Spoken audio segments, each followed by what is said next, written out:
네, 이태 선생님, 제가 먼저 시작을 할까요? 아, 네, 그렇게 해주세요. 네, 그렇게 하겠습니다.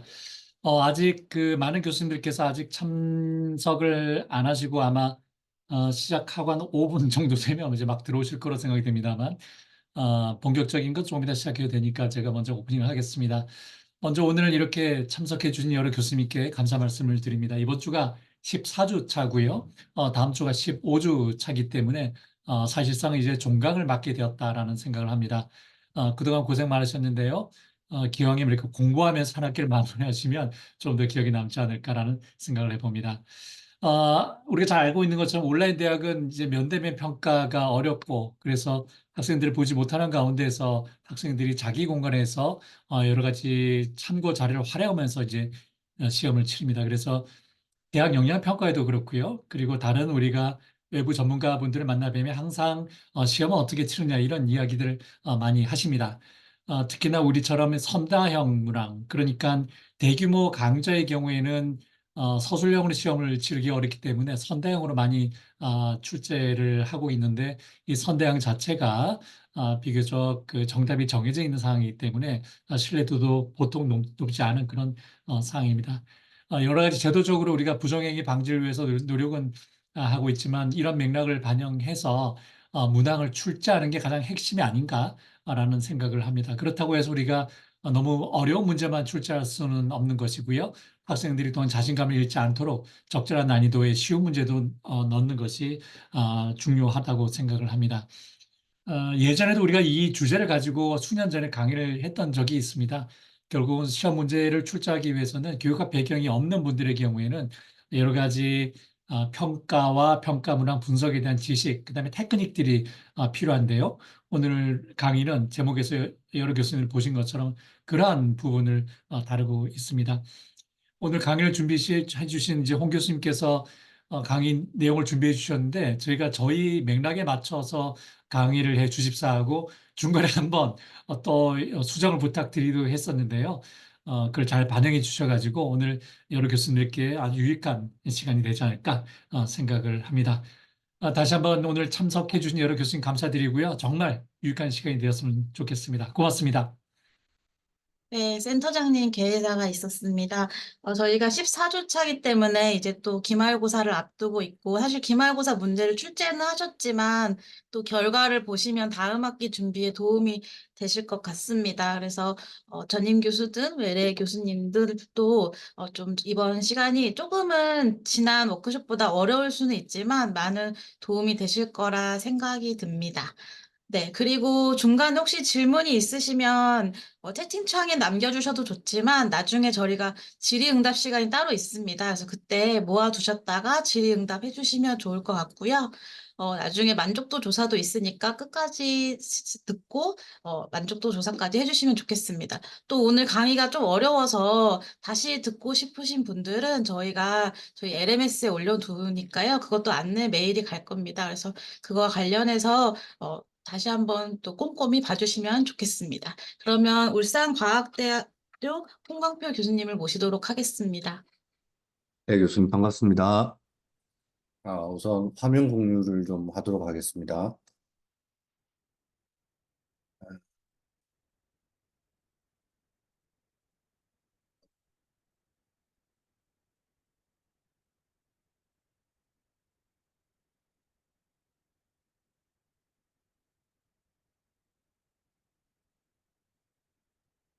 혹시 화면 잘 보이시나요? 네, 잘 보입니다. 어, 시작하기에 앞서서 한 가지 그 양해 말씀을 좀 부탁드려야 될 텐데요. 그, 제가 이제 곧 50을 맞이합니다. 나이상으로. 근데 이제, 어, 태어나서 경상도를 벗어나 본 적이 없어요. 그래서 이게 말투가 이 수도권에 계신 분들이 들으시기에 뭐 좋게 들어주시면 되게 개성 있다고 들릴 수도 있지만 또 다르게 들으시면 좀 다소간의 억양이 세다. 저는 죄송합니다. 말투가 좀 독특하다 이렇게 느끼실 수도 있는데 그 점은 충분히 좀 양해를 부탁드리고요. 나름 서울말을 쓰거나 흉내를 내보려고 했더니 지인분들이 하지 마라, 속이 좋지 않다, 뭐 이런 말씀들을 하셔서 그냥 제 스타일대로 하도록 하겠습니다. 참여해주신 교수님들 이렇게 몇 면을 뵈니까 전공이 되게 다양하신 것 같아요. 그리고 뭐 어떻게 사이버 대학에서 운영을 하셨고 평가 문항들을 제출하셨는지에 대한 백그라운드를 제가 정확하게 몰라서 교수님들의 출발점 행동 상태나 현재 상황이 어떤지 명확하게 모르기 때문에 가급적이면 조금 쉽게 좀 기초 단위에서 할 수 있는 방법들로 설명을 좀 드리고요. 중간중간에 혹시 궁금하신 점이 있거나 하신 분은 이제 채팅방에 남겨주시거나 아니면 따로 마지막에 질문을 주시면 제가 아는 선에서 성심껏 답변을 올려드리도록 하겠습니다.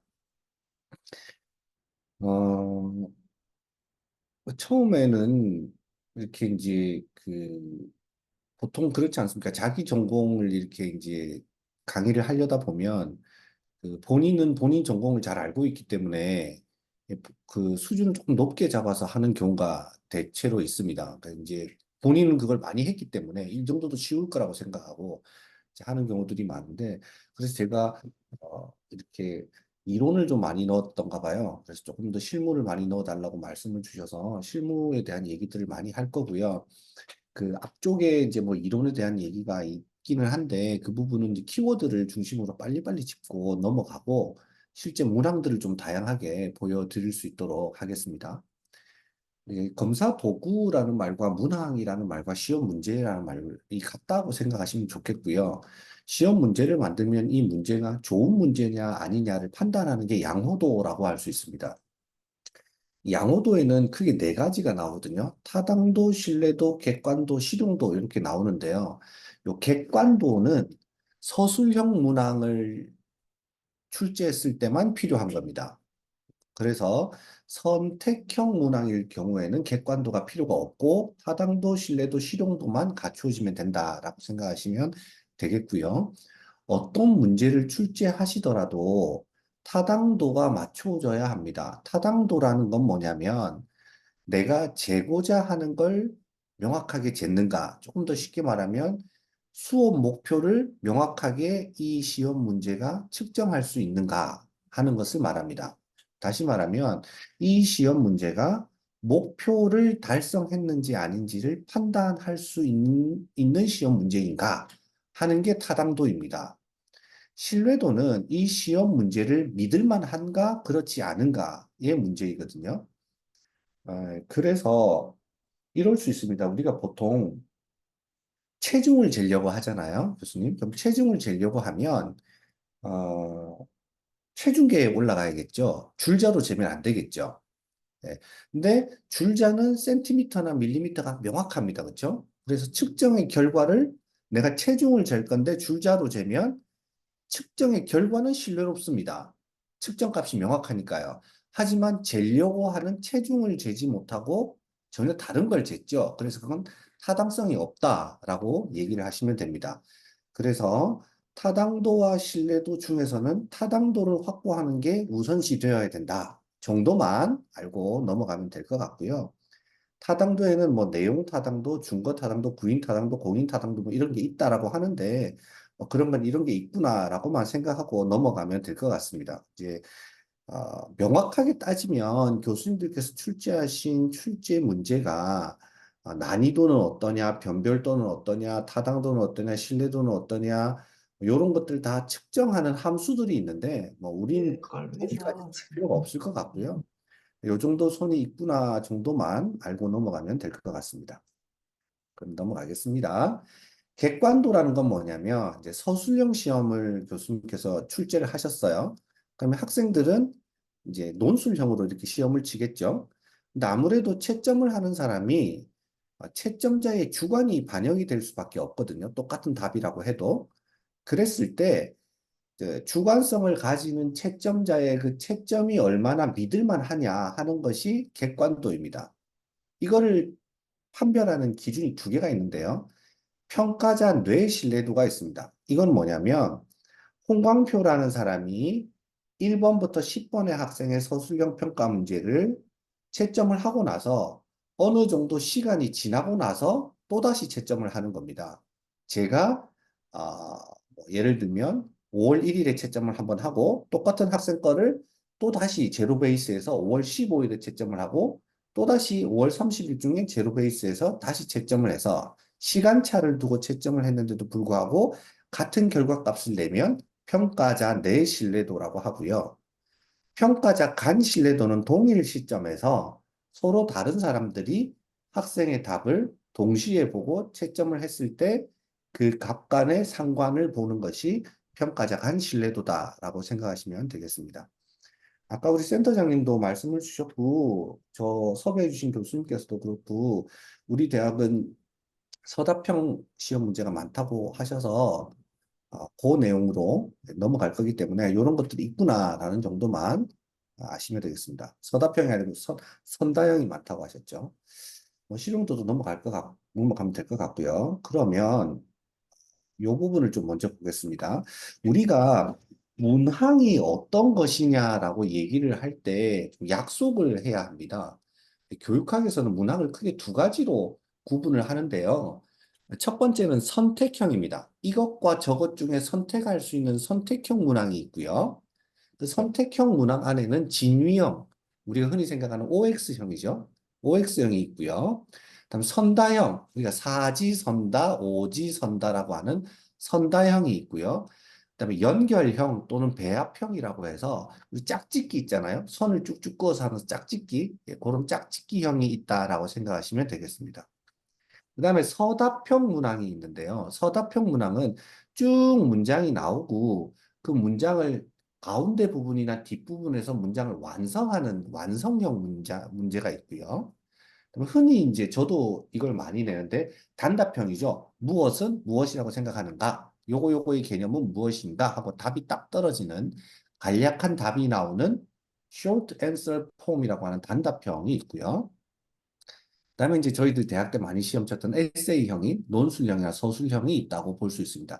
요 여섯 가지밖에 없어요. 문항의 유형이.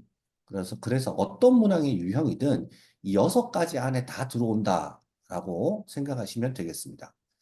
그다음 우리가 문항을 보기 위해서 반드시 요 단어를 알아야 되는데요. 문두라는 게 있습니다. 문두. 문두라고 하면 조금 더 뒤로 가서 교수님 보여드릴게요.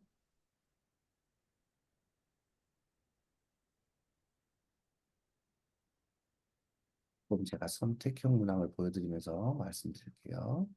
요 단어를 알아야 조금 이해하기가 좋아서요. 요런 거, 아니다.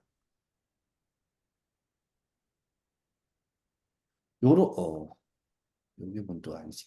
요런 것들 있죠? 요런 것들은 문제 또는 문두 또는 문항이라고 할 수 있고요. 요것들은 답지라고 부릅니다. 우리가 보통. 답지. 얘들은 문두 또는 문항 또는 문제라고 부르고요. 얘들은 답지라고 부를 수 있다는 겁니다. 여기까지는 되셨죠, 교수님? 그러면 하나씩 넘어가 보도록 하겠습니다.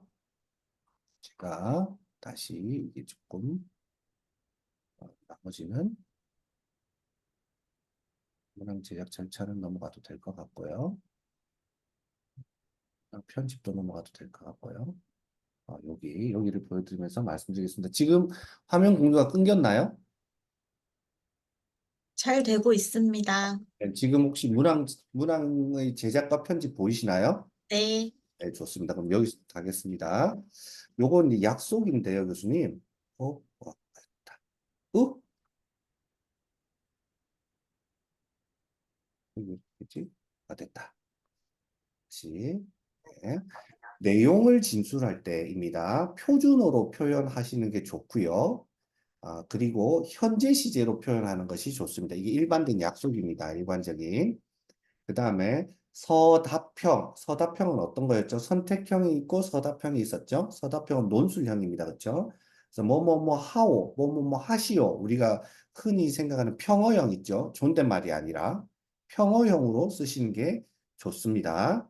그 다음 선택형 문항 중 선다형 문항, 우리 사지선다, 오지선다인 경우에 질문은, 즉 문제는 문장의 물음표로 종결하는 것이 좋습니다. 무엇을 고르시오 보다는 무엇은 무엇일까요? 무엇인가 하는 형태로 물음표로 종결하는 것이 보통 좋다라고 얘기를 합니다.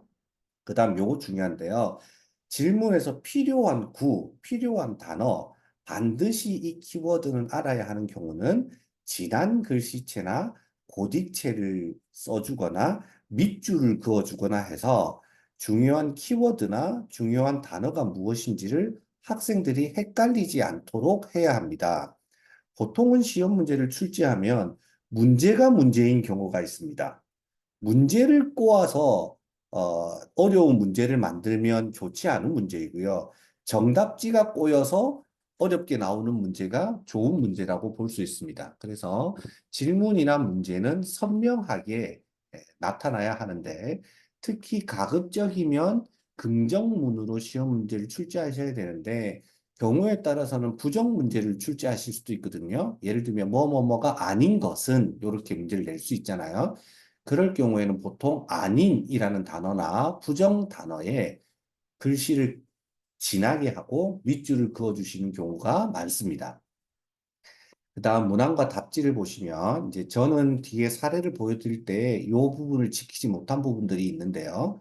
자, 답지의 번호는 보통은 동그라미 1, 동그라미 2, 동그라미 3 해서 원문자 번호로 표기하는 것이 약속된 일반적인 상황입니다.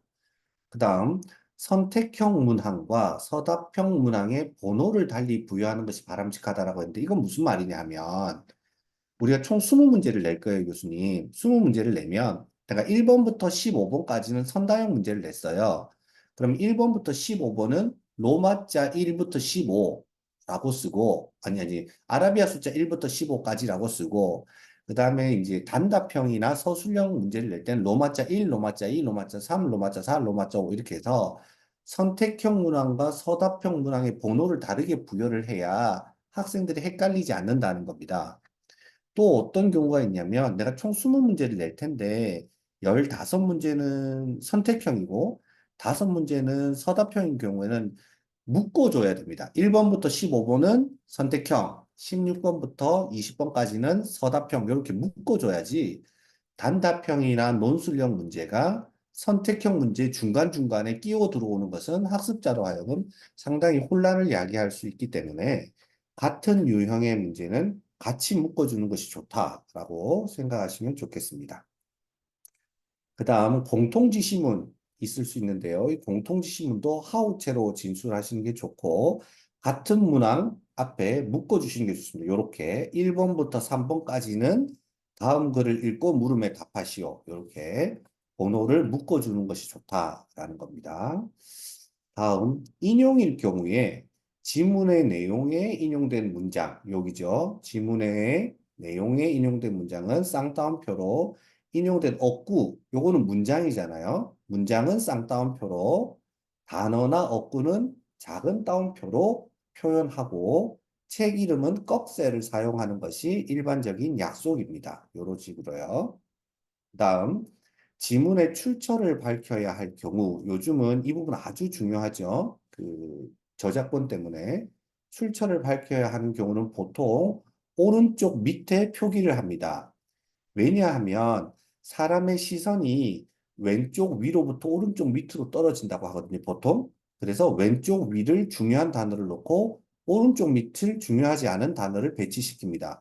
파워포인트도 보면 왼쪽 위에 제목이고 오른쪽 밑에 쪽수가 나오잖아요. 그게 이런 원리에 따라서 되는 것입니다.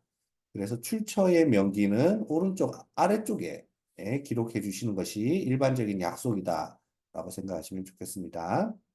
그 다음 보기의 내용을 질문과 구분할 때는 상자에 이렇게 담고 보기라고 표기하는 것이 좋고요.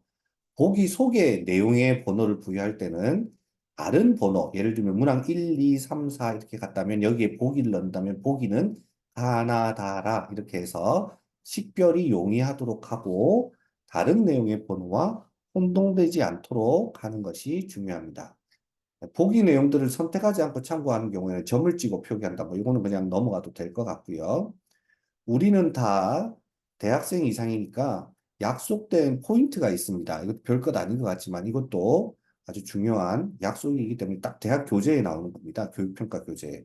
10포인트가 표준적인 포인트입니다. 하지만 최근에는 그 장애우들도 있을 수 있잖아요. 그런 분들을 위해서는 또 조금 폰트를 다르게 해도 되고, 또 만학도가 많이 계신 경우는 우리가 또 폰트 조절이 되지 않습니까? 우리 시스템 안에서. 그런 부분은 별로 크게 신경 안 쓰셔도 될 것 같습니다. 그다음에 이런 것도 이제 넘어가도 될 것 같고요. 그러면 하나씩 그 문항의 형태에 따라서 실제로 문항을 어떻게 출제하는지 한번 보겠습니다, 교수님. 이제 제일 처음에 나온 게 선택형 문항이라고 말씀드렸고, 선택형 문항 중에서도 진위형이 제일 먼저 등장을 합니다. 진위형은 진짜냐, 거짓이냐, true냐, false냐, O냐, X냐를 판가름하는 문항의 제작 원리인데요. 질문, 즉, 요런 질문이죠. 이런 진술문에는 중요한 내용이 포함되어야 됩니다. 예를 들면, 1인치는 2.54mm다라고 하면 이게 틀린 말이거든요. 이게 센티미터로 해야 맞는 말이죠. 그래서 여기 그 질문이나 또는 진술문에는 중요한 내용이나 맞는 단어들을 끼워 넣어야 된다. 단위 같은 경우에 그걸 말합니다. 두 번째, 요 부분이 잘 안 지켜지는 분들이 제법 계세요. 교육학을 전공하신 분도 보십시오, 교수님. 한 개의 진위형 문항에는 하나의 내용만을 포함하도록 해야 되는 건데요. 검토 문항을 보시면 링컨은 1863년 11월 19일에 게티스버그 연설문을 6주에 걸려 만들었다라고 하면 사실 여기 몇 개 있게요, 교수님? 네, 3개 있습니다, 3개. 사실 어떻게 보면 4개가 있을 수 있는데, 링컨이 만들었냐, 안 만들었냐, 있을 수 있고, 그죠? 그 다음에 요 시기에 만들었냐, 안 만들었냐, 있을 수 있고, 게티스버그 연설문이냐, 아니냐가 있고, 6주에 걸려 만들었냐, 아니냐, 요렇게 얘기할 수 있습니다. 그죠? 그래서 제가 문제를 만든다면, 링컨이 게티스버그 연설문을 만들었다. 링컨은 6주에 걸려 게티스버그 연설문을 만들었다.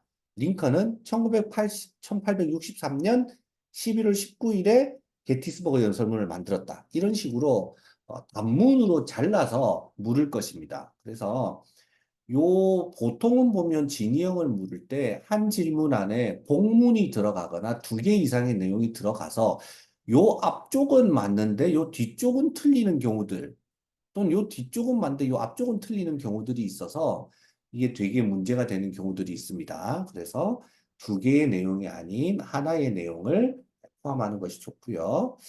가능한 한 부정문을 사용하는 것을 줄여야 합니다. 우리가 평가를 치르는 이유가 학생이 목표에 명확하게 도달하였느냐 아니냐를 판단하기 위해서 시험을 치는 것인데, 문제 자체가 꼬여 있어서 시험을 잘 치르지 못하면 실제 그 학생의 역량이 있는지 없는지를 확인하기 어려우므로 평가에 적합한 목적에 해당한다고 볼 수 없습니다.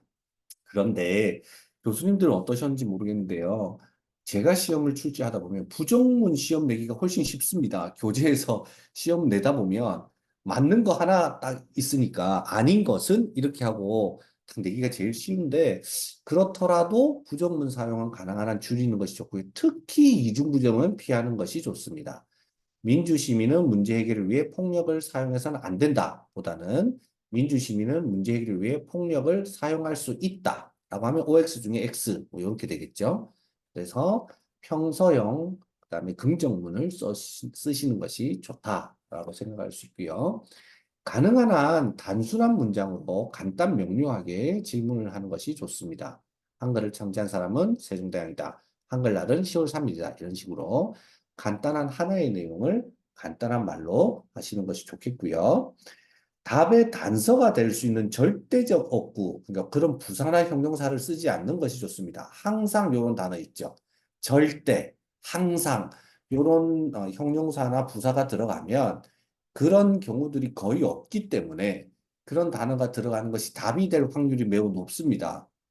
그러므로 답의 단서가 될 수 있는 절대적 어구나 일반적 어구는 사용하지 않으시는 것이 좋다라고 말씀드릴 수 있습니다. 그래서 진위형 문항 같은 경우에는 일반적으로 학생의 수준이 낮은 피험자 이게 많이 적용을 합니다. 그래서 대학생 같은 경우에는 저도 한 40문제 정도 낼 때 한 2문제 정도 진위용으로 내기도 합니다. 그래서 초등 저학년이나 좀 낮은 학력의 학생들한테는 적합하지만 그렇지 않은 경우에는 적합하지 않을 수 있고요. 장점은 문제를 내기도 쉽고 채점도 객관성을 담보할 수 있지만 답이 OX 2개 중에 하나이기 때문에 우연이죠. 찍는 거죠. 그것을 통제하기 어렵고 그렇기 때문에 학생의 능력에 대한 신뢰도를 담보하기 어렵고 고등정신 능력을 확인하기 어렵다라는 것이 있습니다. 진위역도 좀 우리는 흔히 이렇게 하고 이게 O인가요, X인가요? 라고 해서 뭐 이런 형태만 진위형이라고 생각할 수 있지 않습니까? 근데 진위형도 종류가 좀 여러 가지가 있습니다. 요건 이제 군지평이라고 할 수 있는데요. 군지평이란 뭐냐면 한 가지 주제, 요 기체의 부피라는 한 가지 주제죠.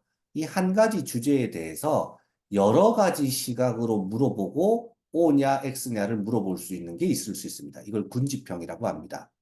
다시 하나의 주제에 대한 여러 가지 시각을 묻고 그것에 대해 OX를 물어볼 수 있는 군지평이 있을 수 있습니다.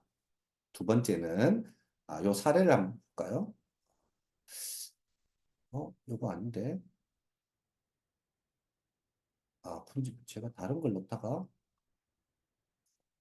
다른 게 넘어갔네요. 군지평이 이런 것이 있을 수 있다 정도만 알아두시면 되겠습니다.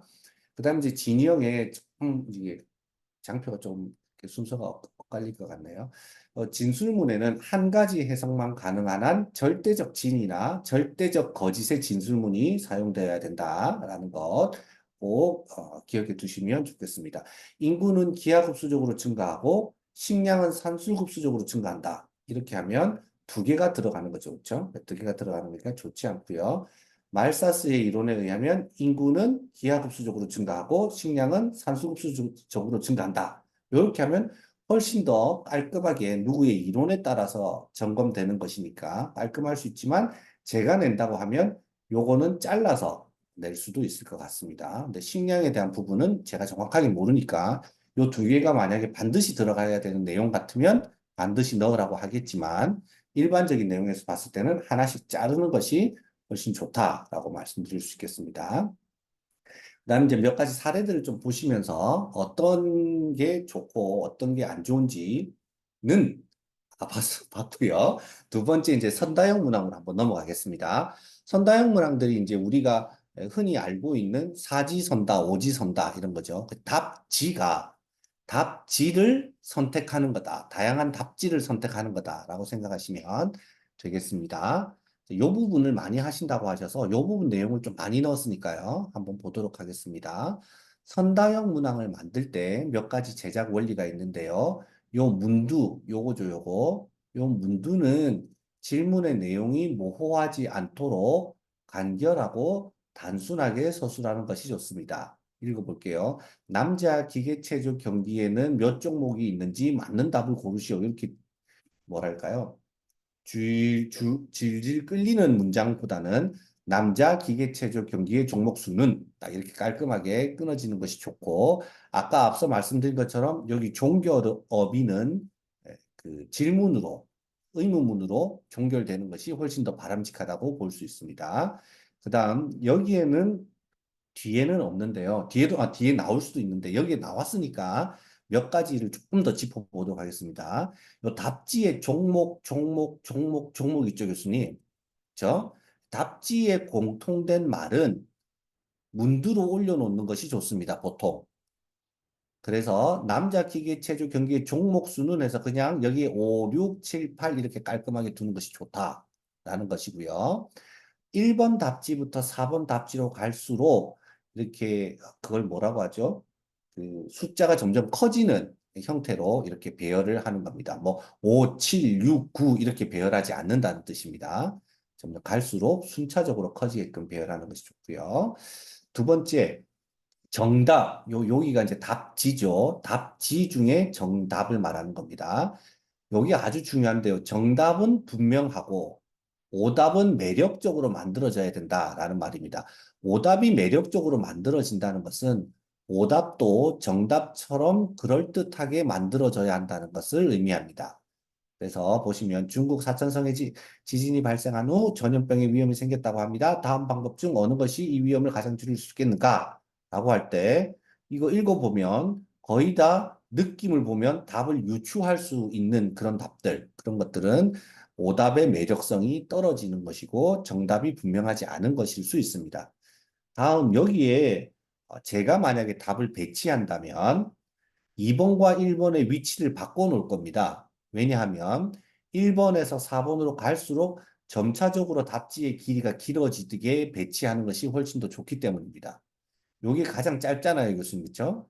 그래서 2번이 1번으로 올라오고 1번이 2번으로 내려가서 점점 이렇게 늘어질 수 있도록 배치하는 것이 좋다라고 할 수 있습니다. 다음, 여기서도 마찬가지인데요. 정답을 고를 수 있거나 오답을 제거할 수 있는 단서를 주지 않는 것이 좋습니다. 뿌옇게 흐린 물이라고 하면 이미 1급, 2급은 아닌 것 같은 느낌이 들지 않습니까? 이 내용을 몰라도. 그래서 뿌옇게 흐린 물로서 비교적 수질 오염에 내성이 강한 물고기 이렇게 얘기할 수 있기 때문에 이것보다는 버들개와 얼음치가 살 수 있는 물은 몇 급수입니까? 라고 묻는 것이 훨씬 더 좋다라는 겁니다. 그래서 답을 유추할 수 있거나 오답을 제거할 수 있는 단서를 문제에서 주지 않는 것이 중요합니다. 다음, 요 답안의 형태 있죠? 요렇게, 요 답안의 형태. 요 답안의 형태의 길이도 서로 비슷한 것이 좋습니다. 다를 경우에는 아까 말씀드린 것처럼 짧은 답안부터 앞쪽에 오게 하고 긴 답안이 뒤에 가게 하는 것이 좋습니다. 그래서 요것도 보면 면적이 2글자니까 제일 처음 오고, 그 다음 요렇게 배치를 했는데, 제가 만약에 이 교재를 썼다면 저는 2번과 3번을 바꿔 놓을 겁니다. 위치를. 왜냐하면 3번은 디귿으로 시작하고 4번은 이응으로 시작하기 때문에 순차적으로 봤을 때 이렇게 차례차례 가는 것이 보통은 사람들이 인지적으로 읽기에 합당하기 때문입니다. 그래서 제가 만약에 수정 답안을 놓는다면 면적, 도로수, 인구수, 건물 높이, 그다음 발전 가능성 이렇게 넣을 것입니다. 이렇게 넣을 가능성이 크고요. 그 다음 단순한 지식이 아닌 복합성이 있는 문항을 출제해야 된다라고 하는데 이 부분이 좀 어렵죠. 그래서 이 부분은 뭐 꼭 그렇게 해야 한다기보다 교수님들의 콘텐츠 내용을 보시고 필요한 경우에는 뭐 이런 연도가 중요하면 그런 것들을 묻는 질문을 해야겠지만 그렇지 않고 가급적이면 이렇게 복합성 있는 문제 몇 개를 놔두고 고를 수 있는 문제들을 출제를 하는 것이 학생들로 하여금 인지적인 자극을 주는 데 있어서 바람직하다라고 얘기를 합니다. 그 다음에 이제 문제를 조금 더 간단하게 보시면 각 문항의 번호는 아라비아 숫자에 점을 찍어서 쭉 이렇게 표시가 되고 아라비아는 원문자로 표기한다고 말씀을 드렸죠. 그리고 보통 배열을 할 때는 세로로 할 때는 1, 2, 3, 4, 5 이렇게 배열하고 가로로 배열할 때는 옆으로 1, 2, 3, 4, 5 이렇게 가는 형태가 되는데 가급적이면 1, 2, 3, 4, 5 이렇게 두기도 하고 세 줄에 쓰는 것이 훨씬 더 좋기도 합니다. 1, 2, 3, 4, 5 이렇게 써서 이렇게 세로로 떨어지는 것이 가급적이면 비슷하게 보이도록 배열하는 것이 좋다라고 할 수 있습니다. 다음 아까 말씀드린 것처럼 요 문두는 불완전 물음으로 하시고요. 부정문일 경우에는 이렇게 밑줄을 그어주시는 것이 좋습니다. 다음 사파나 지도의 배치는 왼쪽에 두는 것입니다. 왼쪽에 이것이 요 답지를 설명하는 거잖아요. 그래서 얘가 더 중요하다고 볼 수 있거든요. 그래서 제가 아까 중요한 건 왼쪽 위부터 중요하지 않은 건 오른쪽 밑으로 떨어진다고 말씀드렸지 않습니까? 그래서 중요한 것이 왼쪽에 사파나 설명이나 지문은 왼쪽에 오거나 위쪽에 오도록 배치를 시키시고 답지는 오른쪽이나 아래쪽에 배치시켜 주시는 것이 좋습니다. 다음, 정답을 2개 이상 고르는 경우가 있는데 이때는 반드시 문두에 명시를 해주시는 것이 좋습니다.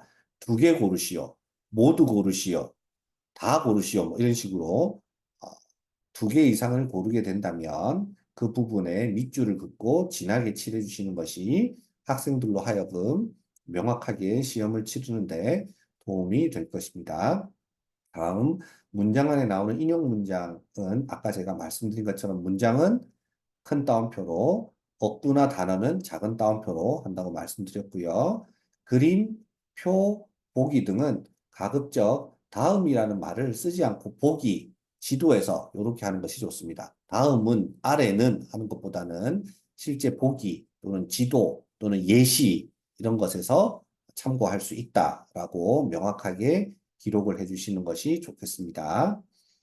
다음 보기 속 이렇게 되어 있지 교수님 보시면 보기가 이렇게 되어 있습니다. 꺽쇠가 딱 되어 있고 보기 안에 내용을 선택하는 경우는 보통 약속을 한 것인데 기역, 니은, 뒤끝, 리을 이런 식으로 두 개 됩니다. 그래서 1번 기역, 니은, 2번 기역, 디귿 이것도 순서가 있는데 교수님 기역, 니은하고 기역이 처음이잖아요. 그 다음 기역, 디귿, 기역, 리을을 해야 되는데 그럼 너무 많이 늘어나잖아요. 그래서 기역, 리을은 아닌 것 같으면 놔두고 니은, 뒤끝, 뒤끝, 리을, 니은, 리을 이런 식으로 배치를 하게 됩니다. 그래서 하나하나 제하지 않도록 기억이 답이 아닌 경우를 한번 생각해 보십시오. 기억이 답이 아닌 경우에도 세 개가 남죠, 교수님. 그렇죠? 니은이 답이 아닌 경우에도 세 개가 남습니다. 맞습니까? 근데 디귿이 답이 아닌 경우는 두 개밖에 안 남죠. 리을이 답이 아닌 경우도 세 개가 남죠. 이런 때는 좀 잘 냈다라고 볼 수 있습니다. 답지를 제거했을 때, 보기를 제거했을 때 남는 답이 비슷하게 남는 것들이 괜찮다라고 볼 수 있겠고요. 그다음 여기 보시면 선택하는 경우가 아닌 경우는 이렇게 동그라미나 점을 찍어주시는 방법이 있겠습니다. 그다음에 아까처럼 사파 위치는 이제 설명을 드렸고요. 별도의 설명이 필요 없는 보기는 문두와 답지 사이에 합답형 문제의 답지 배열은 기호순, 이렇게 기호순으로 간다라고 보시면 되겠습니다. 정도만 아시면 될 것 같고요. 여기도 보시면 모두 고르시오에 밑줄이 가 있는 거 보실 수 있고요. 지문 속에 만약에 문단을 넣으셔야 한다면 문단은 양괄호 가나 그리고 문구는 동그라미 기억 니은으로 간다. 우리 이거 수능 시험 칠 때나 모의고사 칠 때 거의 다 똑같이 이렇게 출제가 되거든요. 이것이 약속된 방식이다라고 생각하시면 되겠습니다. 그다음 한자는 괄호 안에 넣고요. 한자의 음과 훈이 다를 경우는 꺽쇠 안에 넣는다라고 생각하시면 되겠습니다. 그 다음 답지에 두 가지 이상의 요소가 포함될 때 이렇게 각각 A, B 이렇게 해서 배열이 될 수 있도록 표기를 하고 밑줄을 그어주시는 것도 약속이라고 할 수 있습니다. 혹시 빠른가요, 교수님? 괜찮으신가요? 네, 좋습니다. 그 다음 책 이름은 이렇게 요 표시 안에 넣는다. 이 정도만 아시면 될 것 같고요. 그 다음에 문제 상황 전체 자료는 네모 박스 처리해서 넣는다라는 것들만 아시면 될 것 같습니다. 그 다음에 배점 있죠, 교수님. 배점. 가급적이면 문항 옆에 배점을 꼭 기록해 주시는 것이 좋습니다. 만약에 모두 1점이면 본 시험은 1번부터 20번까지 총 20문제로 출제되어 있으며 모든 문항은 1점에 해당합니다. 라는 설명을 맨 위에 달고 쭉 쓰는 것이 좋고요. 문항마다 배점이 다르면 배점을 꺽쇠 안에 이렇게 꼭 기록해 주시는 것이 좋고 물음표 뒤에 이렇게 한 칸 띄우고 배점을 놓고 그 뒤에 답을 넣는 괄호를 넣는 게 우리가 흔히 알 수 있는 방법이라고 볼 수 있겠습니다. 다음 요거는 그냥 뭐 넘어가도 될 것 같고요. 요것도 다 넘어가도 될 것 같습니다. 시간이 생각보다 빨리 가서 그러면 이제 하나씩 보도록 하겠습니다. 선택형 문항 중에 선다형 문항도 우리는 그냥 요 가나다라가 교수님 동그라미 1, 동그라미 2, 동그라미 3, 동그라미 4라고 생각하시면 되겠습니다. 요 교재가 조금 오래된 교재에서 가지고 와서 가나다라고 되어 있는데 요 동그라미 1, 동그라미 2, 동그라미 3, 동그라미 4라고 생각하시면 되겠고요. 선다형 문제도 여러 가지 종류가 있는데요. 요거는 지금 보면 사지선다형이겠죠, 교수님. 사지선다형 중에서 첫 번째 등장하는 게 최선답형이라는 게 있을 수 있습니다. 최선답형은 뭐냐면 여기 1번부터 4번까지가 다 답이 될 수 있어요. 다 답이 될 수 있는데 그 중에서 가장 맞는 답 또는 정답의 정도가 가장 큰 것을 선택하는 것이 최선답형입니다. 그러면 이 문제는 좀 잘못 낸 문제인데요. 이걸 정확하게 낸다면 이렇게 돼야 되는데 마샬 플랜의 기본적인 목적에서 가장 적합한 것은 무엇인가? 또는 마샬 플랜의 가장 기본적인 목적은 무엇인가 해서 가장 또는 최우선의 1번에 해당하는 것은 무엇인가라고 해서 최선답형 문항임을 여기에 밝혀주고 1번부터 4번까지 고르도록 하는 것이 좋습니다. 우리가 문항 제작과 문항 분석을 동시에 해볼게요, 교수님. 지금 문항 분석을 해보자면 얘 답지 잘못 냈죠? 어떤 게 잘못 냈을까요? 그렇죠, 교수님. 요 4번 라가 맨 위로 올라가야겠죠? 그렇죠, 교수님? 지금 이제 다들 온라인이라 잘 안 보이셔가지고, 교수님들 이렇게 얼굴이 안 보이셔가지고, 저 혼자 막 얘기하고 있는데, 적극적인 피드백이 온다고 생각하고 계속 하겠습니다. 그래서 소련과의 차이 설정이 1번, 그 다음에 2번, 3번, 4번, 이렇게 배치되는 것이 좋겠죠. 그리고 최근에 이 문제를 낸다면 서구락파 이런 용어들은 좀 바람직하지 않겠죠. 최신의 용어로, 현대의 용어로 출제하시는 것이 좋다라고 생각할 수 있고요. 그다음에 여기 보시면 병자, 환자라고 해서 요 답지만 두 개가 단어가 들어갔잖아요. 그렇죠? 요것도 좋지 않습니다. 군사방어, 상공업, 차이 설정, 환자 이렇게 해서 답지마다도 주요 키워드가 하나씩 배치되게끔 하는 것이 좋지. 이 답지에는 키워드가 두 개가 되어 있잖아요. 그렇죠? 그것도 좋지 않다. 지금 이렇게 하는 게 문항 분석을 하는 중입니다. 그래서 사례를 보면서 분석도 같이 하고 있는 중이다라고 생각하시면 되겠고요. 선다형 중에서는 최선답형이 있을 수 있다. 그 다음 정답형을 아마 교수님들께서 가장 많이 내실 거예요. 여러 개의 답지 중에 한 개만 정답이고 다른 것이 오답인 거죠. 그렇죠? 그래서 아래 실험 중에서 식물의 호흡 작용을 알아낼 수 있는 것은 하고 1, 2, 3, 4 이렇게 되어 있는데 이것도 요렇게 되어 있죠. 이거 좋지 않은 문제 배열이 정답 배열이라고 할 수 있습니다. 그 다음 다답형 문항이 있습니다. 다답형 문항은 답지에 정답이 여러 개인 형태인 거죠. 뭐 두 개 이상일 수 있다. 또는 두 개만 고르시오. 세 개만 고르시오. 또는 뭐 또는 5번가 아니 그렇게 될 수 있는데요. 다답형 문항을 냈더니 학생들이 너무 싫어하더라고요. 너무 힘들다고. 뭐 보통은 이제 정답형 문항을 선호하는 편인데 뭐 그냥 이런 문항들도 존재할 수 있다라는 것만 아시면 될 것 같고요. 자, 합답형이 있습니다. 합답형은 뭐냐면 여기에 요게 답인데요. 요 답지 여러 개 답 중에서 하나 또는 하나 이상이 합해서 정답이 되는 형식이죠. 그래서 다음 혁명 중 18세기에 일어난 혁명으로 올바른 것은 해서 A, B, A, C, B, C, B, D 이렇게 내는 거죠. 그래서 이제 요거 다가 라로 오는 것이 제일 좋겠죠. 그리고 가능하면 여기는 세 개를 냈는데 세 개를 내지 말고 여기도 두 개를 내는 게 제일 좋죠. 여기도 세 개를 냈다면 다 똑같이 세 개를 내는 것이 좋습니다. 그렇죠? 다음 부정형인데요. 답지 중 위, 그러니까 진 위에서 위, 거짓이 있는 항목은 하나를 주고 그것을 선택하게 하는 방법입니다. 사실이 아닌 것은 해서 이제 배치를 하는 것이 있을 수 있겠고요. 이것도 역시 마찬가지로 제가 지금 일부러 교수님들 눈에 띄시라고 막 들쭉날쭉하게 기록을 한 것입니다. 아, 나는 저렇게 배열하면 안 되겠구나 라고 생각하시면 될 것 같고요. 그다음에 이제 사례들을 조금씩 보겠습니다, 교수님. 이제 제가 어떤 시험 문제들이나 교재들에서 좀 가져온 것도 있고, 좀 흐릿한 것들은 제가 직접 타이핑을 한 것도 있는데요. 한번 보겠습니다. 정답이 모호한 경우가 있습니다. 보통 출제를 했는데 답지를 1번부터 4번까지 놓았는데 내가 4번이 답이라고 생각하고 출제를 했으나 이 4번의 답이 실제 정답으로 보기에는 되게 모호한 경우가 있을 수 있습니다. 그래서 정답을 기록하실 때는 명확한 정답을 배치하시는 것이 좋다라고 생각할 수 있고요.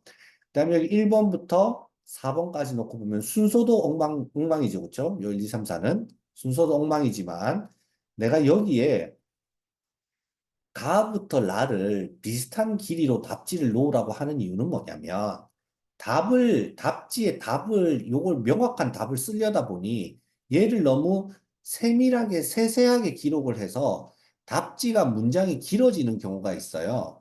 그래서 학생들 사이에 뭐라고 얘기하기도 하냐면, 잘 모르겠으면 무조건 긴 게 답이야. 라고 하는 경우도 있거든요. 그게 왜 그런 거 하면 내가 답을 명확하게 하기 위해서 답지를 길게 기록하기 때문입니다. 그래서 답지를 명확하게 기록하는 것은 좋으나 답지마다 전체적인 길이가 비슷하게 해서 답지의 길이로 인해 정답을 유추하지 못하도록 하는 것이 바람직하겠습니다. 그 다음, 오답지의 매력도가 아주 높아야 하는데요. 여기 보면 큰 강 옆에 있는 어떤 도시에서 큰 홍수가 있은 다음 전염병 위험이 생겼습니다. 다음 중 어느 것이 그 위험을 가장 줄일 수 있겠습니까? 라고 했을 때 읽어보면 대충 다 압니다. 저는 이 내용이 뭔지 몰라도 음식도 먹게 하고 이사도 가게 하고 가축도 죽이고 병든 사람 멀리 격리시키고, 그럼 이거 다 잡아 죽이는 건 좀 문제가 있겠네. 이거 다가 답이겠네. 라고 해서 정답이 아닌 다른 오답들이 매력이 없어서 정답으로 유인할 수 없게끔 하는 답들은 좋지 않다라고 볼 수 있습니다. 그래서 오답도 잘 만드는 것, 정답도 잘 만들어야겠지만 오답도 잘 만드는 것이 아주 중요하다고 할 수 있습니다. 그 다음, 여기 보시면 아까도 잠시 보셨는데요. 각 답지에 똑같은 단어나 똑같은 어구가 반복이 되면 그건 문두로 옮기시고 답지는 깔끔하게 정리하시는 것이 좋겠습니다. 이것도 역시 십자군이 맨 위로 오는 것이 제일 좋겠죠. 그렇게 하시는 것이 좋겠다라는 생각이 들고요. 그 다음, 문두나, 여기 문두죠. 그 다음, 답지에 지나친 특수도를 피하라라고 했습니다. 예를 들면, 일반적으로 보면요, 교수님, 특수한 지식보다는 일반적인 지식이 훨씬 더 우수하다라고 얘기를 하고, 문학 내용은 일반적인 것일수록 좋다라고 합니다. 예를 들어, 인구 1,900명 이상의 도시에서 우유 공급의 몇 퍼센트일 때 듀벨크린 검사와 파스티어 살균법에 의해 보호받고 있습니까? 11.1, 11.2, 11.3, 11.4, 11.5 이렇게 놓으면 그 퍼센테이지 자체가 중요한 게 아니고 이 문제에서는 파스티어 살균법과 듀벨크린 검사가 중요한데 이 특수적인 것을 자꾸 물음으로써 문제를 위한 문제를 내는 경향이 있다라는 것입니다. 물론 이공계통에서 0.1%의 포인트로 인해서 뭔가 결정적인 영향이나 결정적인 결과값의 변화가 온다면 이런 문제를 내야겠지만 이 문제인 경우는 그렇지 않기 때문에 도시 우유 공급의 안정성을 보호하기 위해 어떤 방법을 씁니까? 라고 해서 파스티어 살균, 병든소에 위에 두 개 다, 위에 두 개 다 안 씀. 이렇게 해서 문제를 낼 수 있도록 하는 것이 특수도를 피하는 것이 좋다라는 말입니다. 그 다음, 답지와 여기 답지 있죠. 답지와 문두는 적절한 관련성이 있어야 합니다. 저는 이 문제를 잘 모르는데요. 이 내용을. 당화작용이라는 게 있나 봐요. 근데 당화작용 중에서도 이게 그건가 보네요. 달달한 당 그건가 보네요. 당화작용 중에서도 화학적 작용에 해당하는 게 네 개인가 봐요. 그래서 그냥 당화작용이라고 하면 당화작용 안에 여러 개가 있는데 그 여러 개 중에서 이게 뭐와 관련이 되지? 라고 물음표를 달 수 있으므로 이것과 이것이 바로 하이어라키 위계가 바로 연결될 수 있도록 문두와 답지는 적절한 관련성이 있어야 된다는 겁니다. 얘는 하이어라키상 한 2단계, 3단계 이상이 벌어지나 봐요. 그런 것은 좋지 않다라는 것을 의미합니다. 그 다음, 요거는 이미 많이 아실 것 같은데요. 요 답지와 답지 사이의 중첩이죠. 요거 20일, 22일, 25일 요런 거. 중첩이 있어서는 안 된다라는 것이 유의사항이고요. 그다음 이제 아까 여기 보신 것처럼 답지의 길이, 요 답지의 길이가 상당히 많이 차이가 나죠. 가와 마 사이에. 답지의 길이를 가능한 한 비슷하게 하는 것이 좋습니다. 만약 요렇게 해서 답지의 길이가 너무 길어진다 싶으면 천부인권, 혁명권리, 사회계약을 요렇게 A, B, C로 놓고 답지는 A냐, B냐, A냐, C냐, C냐, D냐 요렇게 놓는 것이 훨씬 깔끔하고 학생들로 하여금 답을 유추할 수 없게 만드는 방법이라고 할 수 있습니다. 다음, 수로 있죠. 수로. 여기 수로. 수로나 개념의 정의를 다루는 문항에서는 문두에 수로를, 답지에 정의를 두라는 겁니다. 요거 지금 묻고 싶은 게 뭐냐면 비타민을 묻고 싶은 건가 봐요. 비타민의 개념에 대해서 묻고 싶은데 여기에 쭉 비타민 개념 다 쓰고 무언가요? 라고 저도 이렇게 많이 냈었거든요. 학생들한테 이제 묻기에 이게 좋으니까. 근데 좋은 문항은 비타민이 뭔지를 잘 설명하고 있는 것을 묻고 그 개념을 밑에 이렇게 단다는 겁니다. 그게 훨씬 더 좋은 문제다라고 볼 수 있습니다. 그 다음 이제 우리 연결형, 짝짓기형이죠. 연결형 한번 보겠습니다. 이 부분은 전제라고 하고요. 이 부분은 선택지라고 합니다. 이제 전제나 선택지는 요걸 전제라고 하고요. 이 부분을 선택지라고 합니다. 전제와 선택지는 고도의 동질성을 가진 것끼리 이제 제시하는 것이 좋은데요, 교수님. 여기 보시면 요거 4개고 요거 4개잖아요, 교수님. 그럼 어떤 일이 벌어지냐면 내가 요렇게 3개만 알아도 나머지 하나는 자동으로 알게 되는 거죠. 그렇죠? 그래서 전제와 답지, 선택지는 같지 않게끔 배열하는 것이 좋습니다, 보통. 네, 이제 그러면 학생 입장에서는 싫어할 수 있는데 좋은 문항은 전제와 답지가 서로 가지수가 같지 않게 해야 남은 하나도 넘겨짚기로 문제를 맞출 수 없기 때문에 요렇게 내는 것이 가장 좋다라고 얘기할 수 있고요. 그다음에 이 문항을 한번 보시면 바르게 연결하시오라고 해서 긍정 언어를 사용한 것들을 볼 수 있죠. 그다음에 여기는 명절은 명절끼리 모여 있고 민속놀이는 민속놀이끼리 모여 있죠. 요거끼리도 유사성이 있어야 한다는 것을 의미합니다. 그것도 나중에 한번 나올 거예요. 여기 딱 보시면 나오죠. 전제보다 답안의 수가 많아야 된다. 전제보다 답안의 수가 많아야 되는 거예요, 일반적으로. 마지막으로 남은 답안이 자연적으로 정답이 되지 않는 것을 방지하기 위해서 답안의 수가 전제의 수보다 보통 2~3개 더 많게 제시하는 게 좋다고 합니다. 얘가 2~3개 더 많게 제시하는 거죠. 여기도 보면 2개 정도 더 많네요, 교수님. 있죠? 그 정도 더 많게 제시합니다.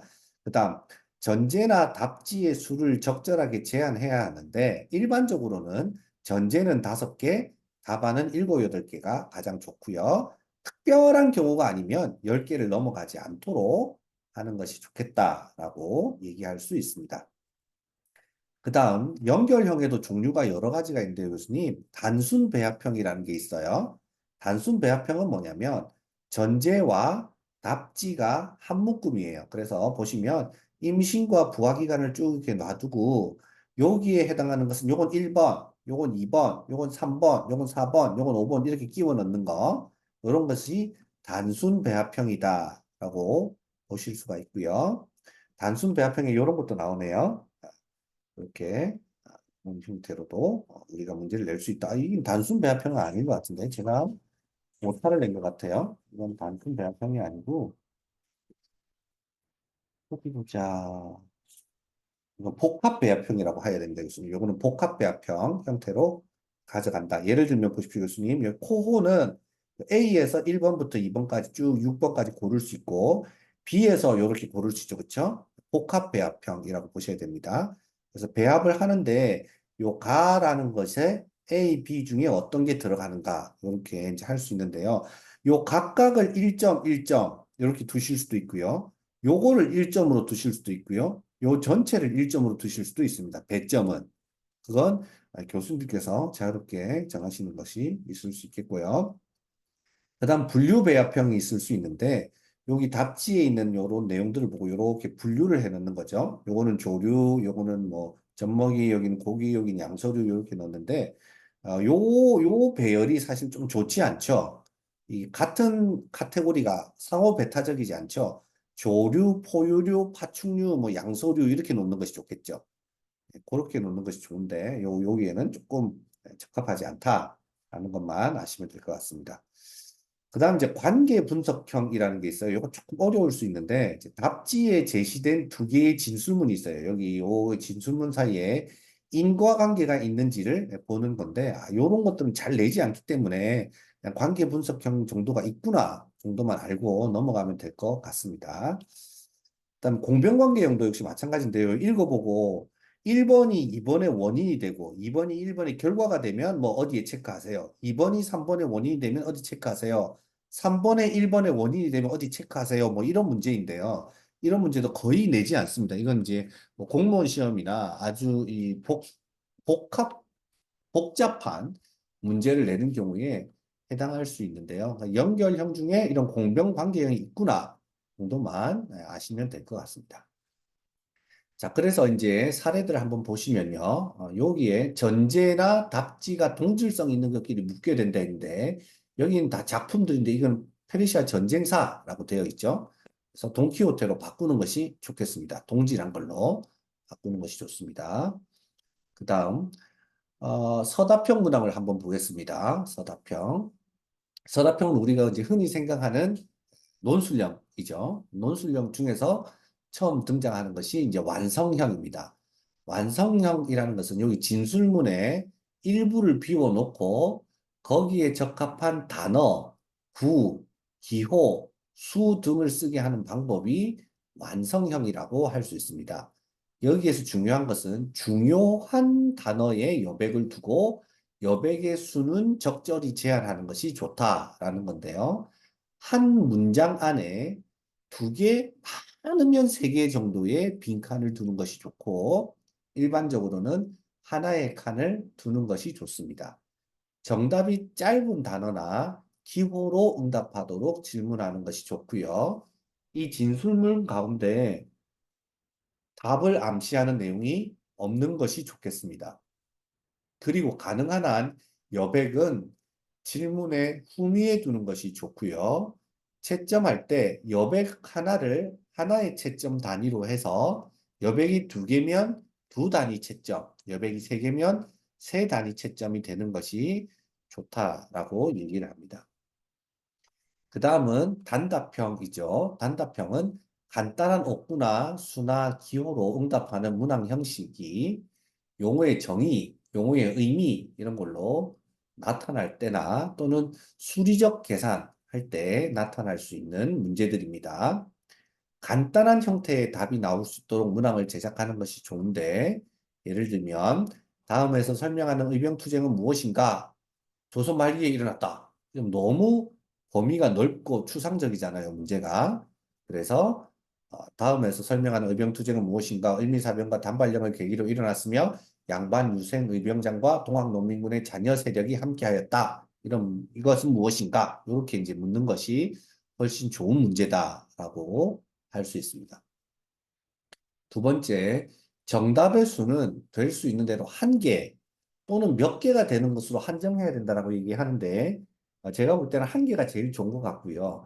어쩔 수 없는 경우에는 2개나 3개까지 늘려가는 것은 좋지만 2개나 3개인 경우는 채점에 곤란이 있을 수 있기 때문에 가능한 한 1개로 내시는 것이 좋다라고 생각합니다. 그래서 뭐 주된 원인을 들어보시오 라고 하는 것보다 3가지만 들어보시오, 2가지만 쓰시오 라고 하거나 이 중에 하나를 쓰시오라고 하는 것이 좋다라고 볼 수 있습니다.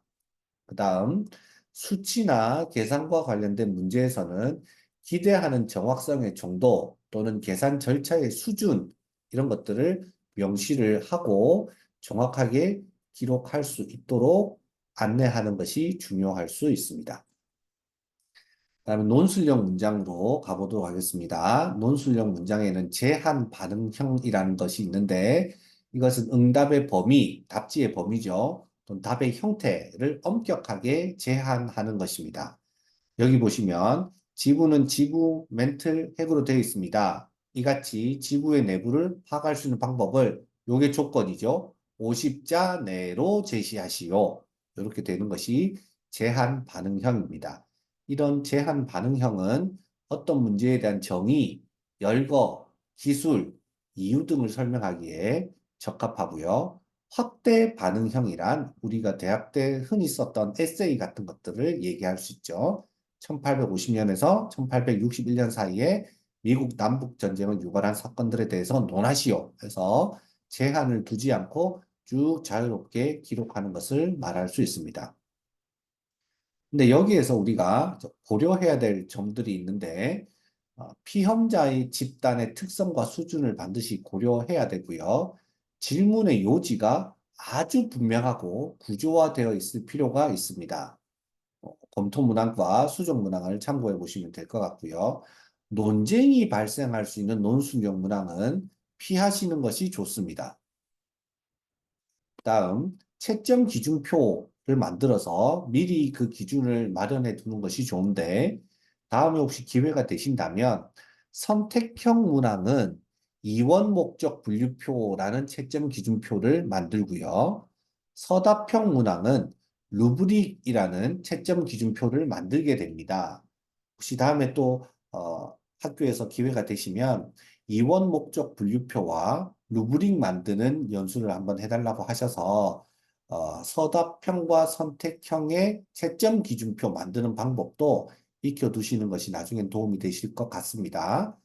특히 서술형, 논술형 문제인 경우에는 채점 기준 루브릭이 미리 마련이 되어서 그에 따라 채점을 하셔야 신뢰성과 객관성을 담보하시는데 나을 수 있을 것 같습니다. 채점의 유의사항은 읽어보시면 될 것 같고요. 문항 분석으로 넘어가도록 하겠습니다. 문항 분석이라는 것은 문항이 원래 의도한 기능을 제대로 수행하는지 통계적으로 분석하는 작업이라고 볼 수 있고요. 이 문항이 잘 만들어졌는지 아닌지를 판단하는 것이다 라고 생각하면 되겠습니다. 문항 분석을 할 때 이 문제가 잘 만들어졌는지 안 만들어졌는지를 판별하는 기준이 몇 가지가 있는데요. 이 문제가 어렵냐 쉽냐를 나타내는 난이도가 있을 수 있고요. 그다음 변별도가 있을 수 있습니다. 예를 들면 1번 문제가 시험이 100점 맞은 애는 모든 문제를 다 맞춰야 되잖아요.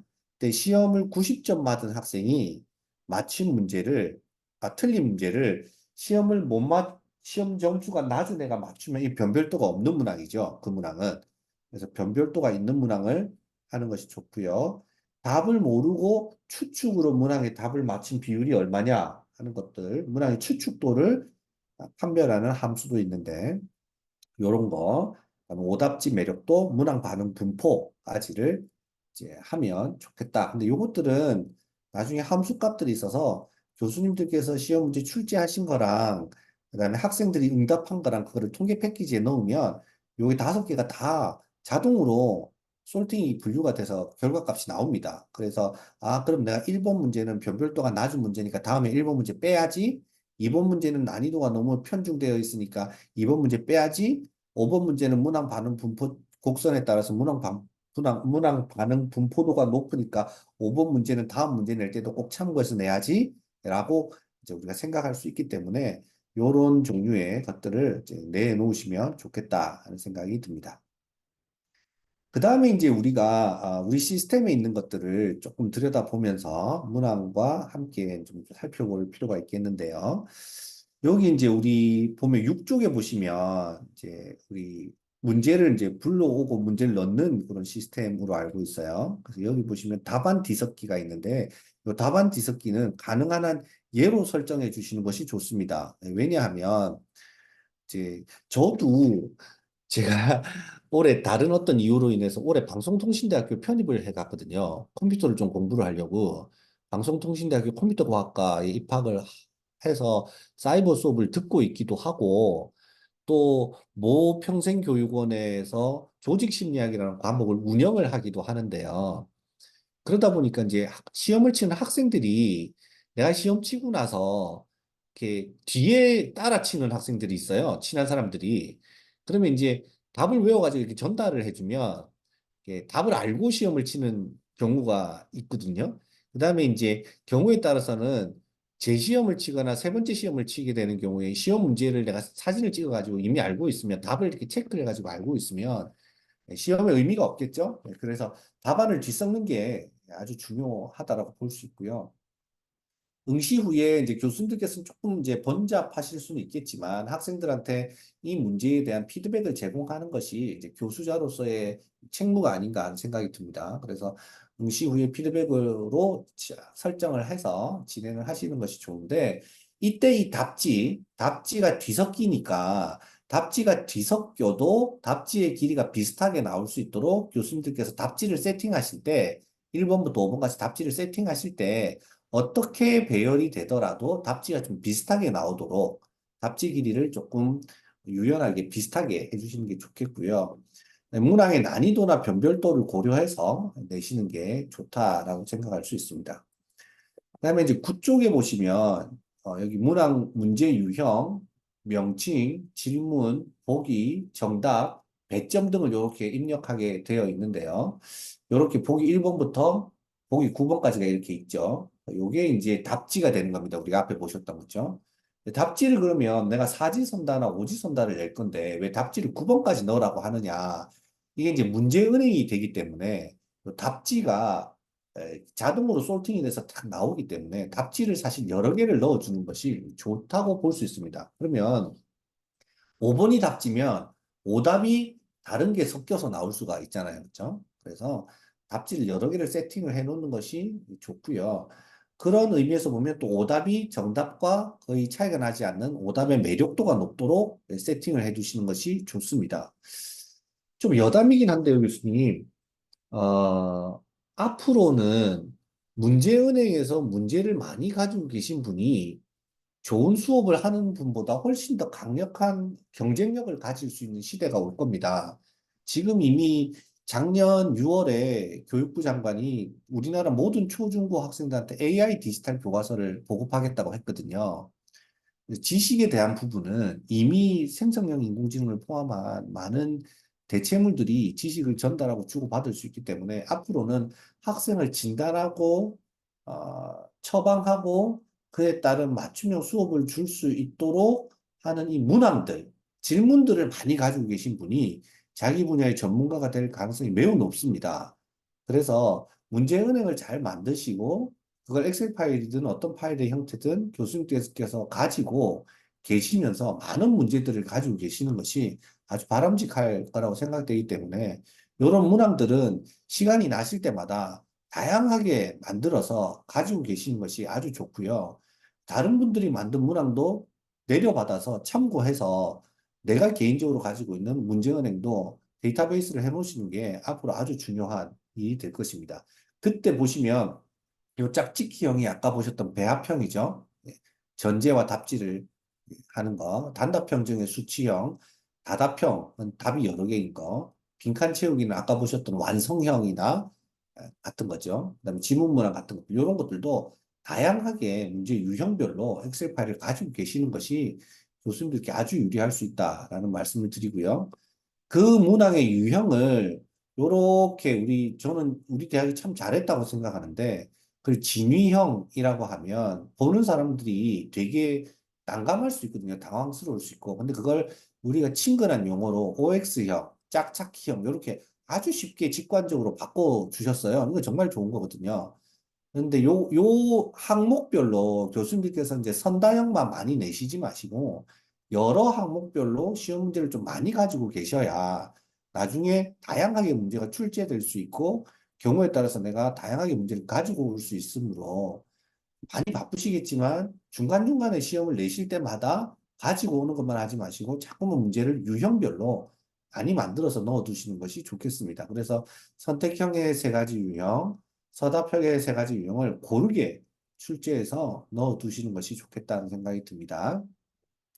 그다음 이제 여기 한번 보시면 이제 선다형이 아주 중요하죠. 여기 참 잘 기록이 되어 있더라고요. 제시되는 복수의 보기 중에 정답을 선택하는 이제 유형이죠. 복수의 보기라는 것이 복수의 정답지이고 답지이고 그 중에 정답을 이제 하는 겁니다. 그렇죠? 그래서 문제 분류명에 딱 입력하시고요. 그다음에 문제 내용에 출제할 문제 딱 입력하시고 문제를 맞출 때 부여되는 기본 점수가 아까 보셨던 배점이죠. 배점도 다양하게 배점을 해주시는 것이 좋습니다. 그 다음, 일반적인 피드백을 입력하는데 이게 필수 사항이 아니라고 하셨지만 학생들한테 보여지는 피드백도 같이 넣어주시는 것이 좋겠고요. 정답 개수가 하나면 아까 정답형이고, 그렇죠? 여러 개면 다답형이었죠. 네, 그럴 수 있습니다. 그렇죠? 답을 하나로 놓을 거냐, 여러 개 이상으로 놓을 거냐에 따라서 정하실 수 있고, 요거 정말 중요하죠. 보기 순서 섞기나 답 순서 섞기를 하는 이유는 학생들이 답을 추정하지 못하도록 하는 거기 때문에요. 학생들은 싫어할 수 있는데 저는 답지에 정답 없음 또는 모두 정답 또 넣어 놓습니다. 그래서 1번, 2번, 3번 답이 있고 4번 정답 없음, 5번 모두 정답 이렇게 내기도 하고 1번, 2번, 3번, 4번 답지 해놓고 5번에 모두 정답 또는 정답 없음 이렇게 내면 학생들은 좀 싫어하더라고요. 근데 다 그렇게 내면 학생들이 싫어하겠지만 몇몇 문제들은 난이도나 변별도를 위해서라도 그런 문제들을 넣어두시면 문제는 어렵지 않은데 모두 고르라고 하거나 또는 정답이 없다고 하니까 학생들이 명확하게 알지 않으면 그 문제를 답할 수 없으므로 이런 문제들도 우수한 문제라고 볼 수 있겠습니다. 그다음 보통 보면 이제 중간고사 8주차, 기말고사 15주차에 치르시게 되는데요. 이 부분이 아주 중요하죠. 학습 이력에 대한 부분이죠. 그래서 나중에 우리 시스템상 이게 가능할지는 모르겠는데 여기 아까 보셨던 문항 변별도나 문항 난이도 같은 것들도 좀 체크가 되면 난이도에 따라서 변별도에 따라서 문항 데이터베이스에서 자동으로 문항이 제공되는 형태가 되면 난이도 별로, 변별도 별로, 문항 반응 분포 별로 문제가 자동으로 뿌려지는 형태가 되면 어떨까 하는 생각이 들었습니다. 그래서 퀴즈명부터 마지막 시도의 평균 성적까지 전 이 부분이 참 매력적이라고 생각했는데요. 한 번 시험 칠 수 있고 여러 번 시험 칠 수 있고 마지막 시험 칠 수 있어서 그 학생의 학습 이력이 보이게끔 하는 것들이 아주 매력적이라고 생각을 했습니다. 그래서 각각의 항목에 대한 시스템을 교수님께서 한번 보시고 이것들 잘 익히신 후에 내시면 어떨까 싶고요. 중앙값 표준편차 이런 것들도 중요한 내용이긴 한데요. 그냥 읽어보시면 어떨까 싶습니다. 그래서 이런 것들은 우리가 그냥 크게 관심을 두고 요거까지 관심을 두고 시험 문제를 출제하면 너무 머리가 복잡하니까요. 아, 중앙값이라는 게 있구나. 문항 발음 분포도 있구나. 그다음 표준편차도 있구나 정도만 알고 이렇게 세밀하게 우리 대학이 그냥 허투루 문제를 내는 것이 아니라 아주 체계적이고 과학적인 방법에 의해서 문제를 출제하고 있다 정도만 이해하시면 될 것 같습니다. 그 다음에 이제 시도와 난이도 이런 것들이 나타나죠. 특히 이 난이도는 잘 한번 판단을 하셔서 이렇게 기록을 보시는 것이 좋겠다 하는 생각이 들고요. 여기도 역시 마찬가지로 무작위 추정 특정, 득점이라든지 요거는 이제 학생이 그냥 찍은 거죠. 그렇죠? 찍은 거. 그다음에 의도된 가중치는 내가 이 문제는 정말 중요하기 때문에 여기 더 둘 거야 라고 하는 거. 그다음에 퀴즈에서 이 문제가 차지하는 실질적 비중 요렇게까지 세밀하게 잘 해주는 경우 많이 못 봤는데 요거를 참고해서 나중에 문제를 내실 수도 있다는 생각이 듭니다. 이제 변별도도 아주 중요하죠. 이 문제가 학생들이 잘 보고 친 건지 못 보고 친 건지 변별 효율까지 나타나기 때문에 문항마다의 좋은 변별도인지 좋지 않은 변별도인지를 판단하셔서 문항을 내시거나 문항을 관리하시는 것도 하나의 방법이다. 라는 생각 들고요. 그다음에 이제 여기 주관식 단답형 문제죠. 그래서 복수 정답을 추가하는 방법들도 있기 때문에 복수 정답 추가 방법까지를 우리 매뉴얼의 47쪽을 보시면서 익혀 두시고요. 그다음에 계속해서 이어서 가자면 응답 분석이라는 게 있습니다. 응답 분석에서 학생들이 실제 응답한 부분을 확인해서 부분 점수를 줄 수 있는 경우도 있을 수 있겠죠. 길게 쓰는 경우에 부분 점수를 주는 방법도 있으니까 그 부분도 참고하셔서 학생들의 응답들을 보시고 부분 점수를 채점해 주시면 되겠습니다. 저도 그 어느 평생교육원에서 사이버 교육에 이제 채점을 할 때 보면 그 총 문제가 한 40문제 정도 나오는데요. 35번까지는 선택형의 서답형이고요. 36번부터 40번까지는 서술형 중에 단답형 또는 이제 문장 완성형들이 주로 나오는데 그거는 채점자가 문항을 보고 채점할 수 있도록 열어주더라고요. 그래서 학생의 실제 응답을 보고 내가 만점을 주겠다. 뭐 10점 만점이던데 10점을 주겠다, 8점을 주겠다 이렇게 부분 점수를 주는 경우도 있으니까 그 부분은 이제 기록을 해두시면 좋을 것 같고요. 그다음에 이제 시스템상에 보시면 이게 문제 분류명 옆에 여기 보시면 여기 톱니바퀴가 있습니다. 톱니바퀴 클릭하면 문항을 편집하실 수 있으니까요. 나중에 보시고 문항 편집하실 때는요, 톱니바퀴 누르셔서 문항을 편집하실 수 있을 것 같습니다. 내용이 조금 방대한데 시간이 그리 길지 않아서 조금 빠르게 달려왔는데 교수님들께 얼마나 잘 이렇게 전달이 되었을지 걱정이 되긴 합니다. 아까 우리 센터에서 내용들을 또 녹화해서 우리 데이터베이스에 올려주신다고 하니까요. 혹시 조금 빠르게 지나갔던 것들은 나중에 리뷰해 보시면서 교수님들께서 참고해 보시면 될 것 같고요. 보셨던 교환도 나중에 학교로 제출하겠으니 교수님들께서 필요하시면 교환도 달라고 하셔서 차근차근 한번 다시 보시면 되실 것 같습니다. 혹시 질문이 있는 분이 계실까요? 네, 질문 있으신 분은 채팅창에 성함 남겨주시면 목소리 발언권을 드리거나 아니면 채팅창에 글로 남겨주시면 제가 읽어드리도록 하겠습니다. 그러면 질문 생각하시는 동안에 잠깐 안내를 드리면요. 오늘 강의는 녹화본이랑 이제 강의 교환이 열린 강좌에 올라갈 예정입니다. 그래서 오늘 강의에 참여하셨던 분들도 또 한번 보실 수 있으니까 근데 이게 아마 오늘 당장 궁금하지 않고 이제 강의 평가 시즌이라든지 평가 결과가 나올 때 궁금하실 수도 있을 것 같아요. 그래서 필요할 때 보시면 좋을 것 같습니다.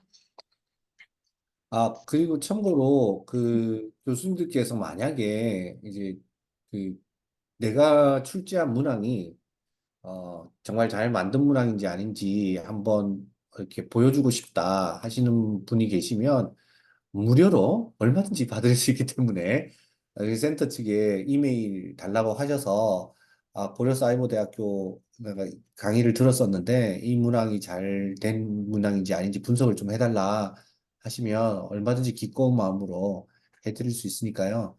네, 그 부분도 요청을 하시면 도와드릴 수 있도록 하겠습니다.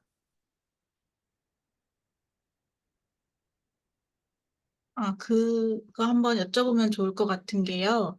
이게 난이도 조정이라는 게 사실 우리가 봤을 때는 쉬워 보였는데 학생들이 봤을 때 어렵고 그래서 우리가 예상했던 그 아름다운 그래프는 이렇게 표준 편차가 예쁘게 나오고 그 다음에 평균이 한 7, 80점대에서 떨어지면 좋겠는데 그거를 예상하는 게 사실은 되게 어려운 것 같아요. 그래서 문항을 20문제 정도면 어느 정도 난이도 쉬운 거를 배치를 하고 좀 어려운 거는 몇 문항 정도 배치하고 이런 것들에 대한 뭐 팁이 있을까요? 보통은 이제 그 10% 이상이 이제 좀 어려운 문제를 내시고요. 그다음에 10% 정도는 아주 쉬운 문제를 내서 대체로 다 맞추시게 하거든요. 이제 그렇게 하고 대략 한 80에서 플러스 마이너스 10% 정도 이제 들어오게끔 우리가 이제 난도를 조정을 하는데요. 말씀해 주신 것처럼 그 난도 조절을 하는 것이 사실 쉽지가 않아요. 근데 이제 그 결과들을 보고 난도도 우리가 이제 어떻게 생각할 수가 있냐면 시간이 모자라서 손을 못 댄 문항이 있을 수도 있고요. 그다음에 시간은 있는데 그러니까 이런 경우가 있거든요. 45번까지는 풀고 46번, 47번 못 풀고 48번을 풀었어요. 그리고 49번 뒤에는 또 못 풀었어요. 그러면 이거는 그 난도와 관계가 요런 문항도 또 난도와 관계가 있을 수도 있거든요. 그런데 우리가 흔히 생각할 때 내가 요거는 문제가 어려울 거야, 이건 문제가 쉬울 거야, 요렇게 생각하는 것보다 문제를 쭉, 그러니까 난도를 측정하는 것 자체가 학생의 응답 결과를 봐야 하는 것이 제일 좋거든요. 그래서 그걸 받아가지고 문항 난이도 계산 함수가 있습니다. 그 함수에 보면 정답을 맞힌 개수, 그다음에 답을 한 전체 학생 수, 그다음에 미달 학생 수, 그다음 답지의 수, 오답의 수 이런 것을 다 집어넣어서 판별을 하는 게 좋은데 보통은 이제 말씀해 주신 것처럼 80% 정도 선에서 이제 이용을 하는 게 좋다. 정규분포 곡선이 나오는 게 좋다라고 할 수 있는데 그렇게 정말 말씀하신 것처럼 예쁘게 잘 나오지는 않죠. 네. 네. 저희 학교가 점점 이제 양극화가 심화돼가지고 그럴 수 있죠. 네, 그래서 그런 고민들을 좀 다들 가지고 있으실 것 같아요.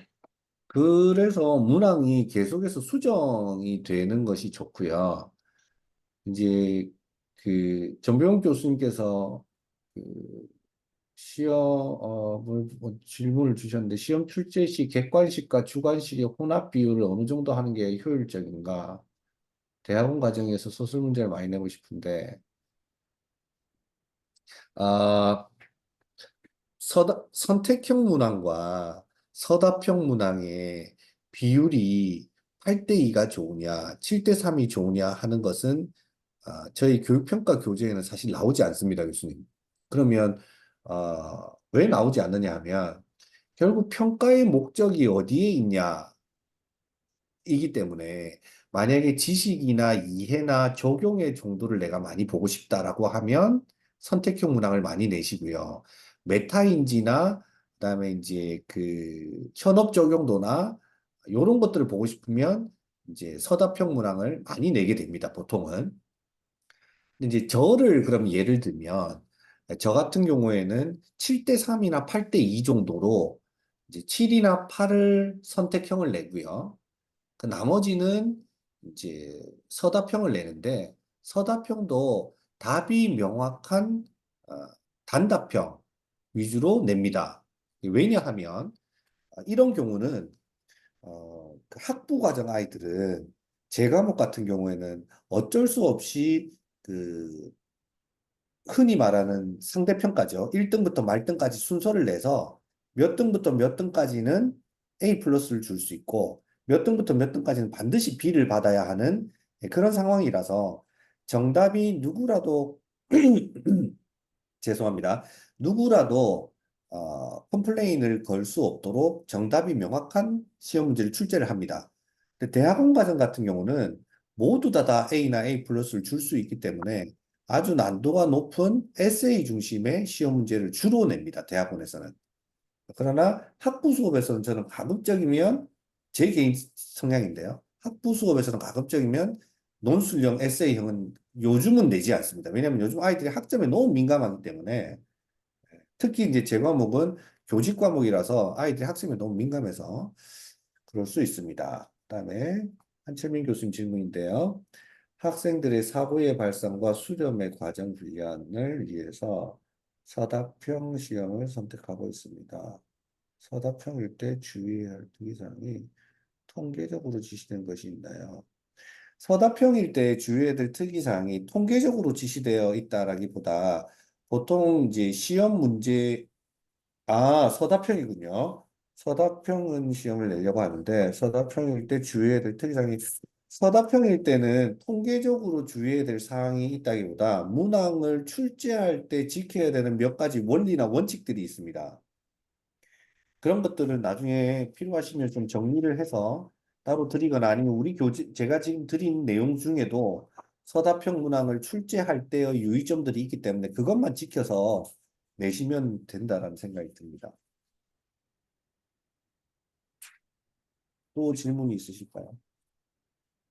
혹시 답이 제대로 안 되셨다면 언제든지 질문하십시오. 다시 재질문을 하셔도 됩니다, 교수님.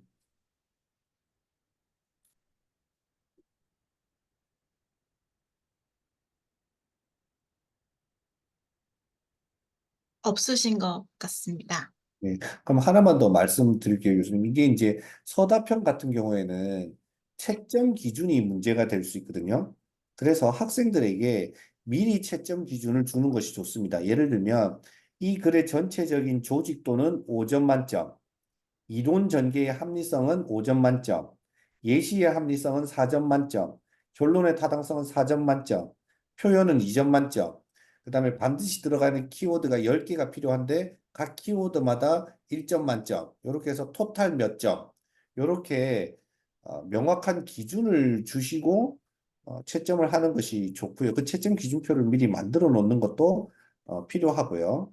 그 다음에 이제 만약에 서답형 문제를 내가 하나가 아니라 한 서너 개 낸다라고 생각하면 쉬운 문제가 1번, 제일 어려운 문제가 말번 형태로 배열을 하는 것이 가장 바람직할 수 있습니다. 네. 네, 그러면 여기서 마무리하는 걸로 정리를 하려고 합니다. 네, 1시간 반 동안 짜임있게 저희가 필요한 내용만 전달해 주신 홍광표 교수님께 다시 한번 박수 보내드리면 좋겠습니다. 네, 잘 보이지 감사합니다. 않겠지만. 네네. 그러면 저희 이번 1학기 교수부 워크샵은 여기서 마무리를 하고요. 저희 2학기 때는 또 새로운 주제로 2개의 워크숍을 진행할 예정입니다. 그래서 그때도 많은 관심 부탁드리고 오늘 만족도 조사지에 저희가 계속 교수법 워크숍 주제에 대한 어, 필요도나 이런 것들을 요청드리고 있습니다. 그래서 필요하신 주제가 있으시면 어, 가감 없이 적어주시면 저희가 그 안에서 좀 새로운 주제, 또 좋은 강사님 모시고 또 다시 교수법 워크숍을 열도록 하겠습니다. 그러면 오후 동안 고생 많으셨고 다음 학기 때 뵙겠습니다. 감사합니다.